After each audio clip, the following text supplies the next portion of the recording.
Baik, selamat pagi. Sebelumnya izin memperkenalkan diri. Nama saya Mika Lorenza dengan NIM 11012000251. Di sini saya akan menjelaskan materi manajemen sumber daya manusia, yaitu tentang perencanaan sumber daya manusia. Sebelumnya saya hormati yaitu Ibu Mufliha selaku dosen pembimbing manajemen sumber daya manusia. Langsung saja ke materinya, perencanaan sumber daya manusia. Arti dan pentingnya SDM. Perencanaan sumber daya manusia akan dapat dilakukan dengan baik dan benar jika perencanaannya mengetahui apa dan bagaimana SDM itu. SDM adalah kemampuan terpadu dari daya pikir dan daya fisik yang dimiliki manusia.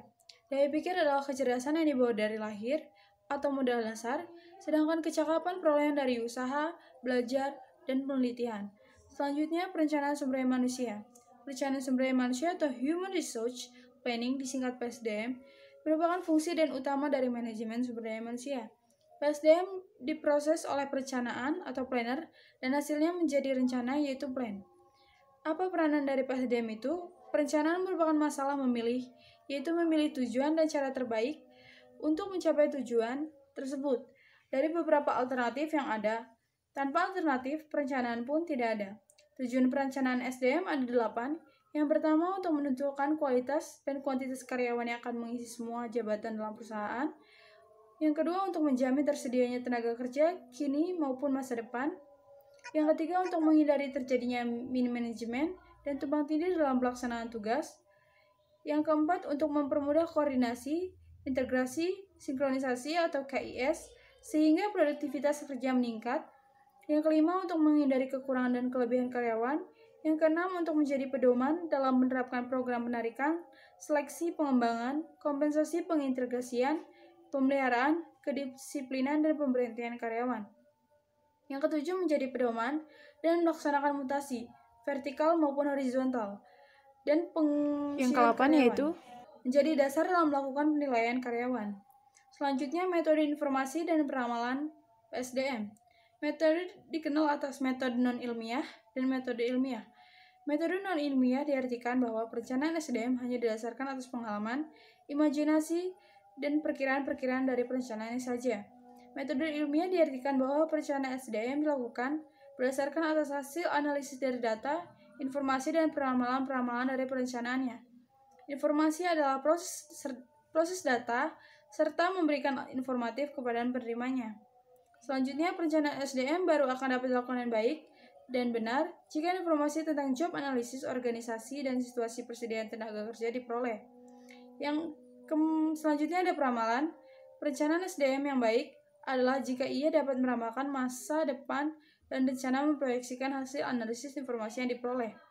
Tujuan peramalan yaitu meramalkan kebutuhan dan kesediaan tenaga kerja yang ada, meramalkan kemajuan perusahaan dan teknologi sehingga harus dilaksanakan pelatihan dengan kurikulum yang tepat, meramalkan kemajuan pendidikan dan peningkatan kemampuan SDM, meramalkan kebutuhan akan jenis-jenis kecakapan yang berlainan dengan jenis SDM pada masa yang akan datang, meramalkan kebijaksanaan pemburuan pemerintahan seperti usia, UMR, dan jam kerja. Selanjutnya, perencanaan prosedur dan rencana SDM. Syarat-syarat perencanaan SDM yang pertama, harus mengetahui secara jelas masalah yang akan direncanakan. Yang kedua, harus mampu mengumpulkan menganalisis informasi tentang SDM. Yang ketiga, harus mempunyai pengetahuan luas tentang job analisis organisasi dan situasi persediaan SDM. Yang keempat, harus mampu membaca situasi SDM, masa kini dan masa mendatang. Yang kelima, mampu memperkirakan peningkatan SDM dan teknologi masa depan. Yang keenam, ada mengetahui secara luas peraturan dan kebijaksanaan pemburuan pemerintah. Selanjutnya ada prosedur perencanaan SDM. Yang pertama, menetapkan secara jelas kualitas dan kuantitas SDM yang dibutuhkan.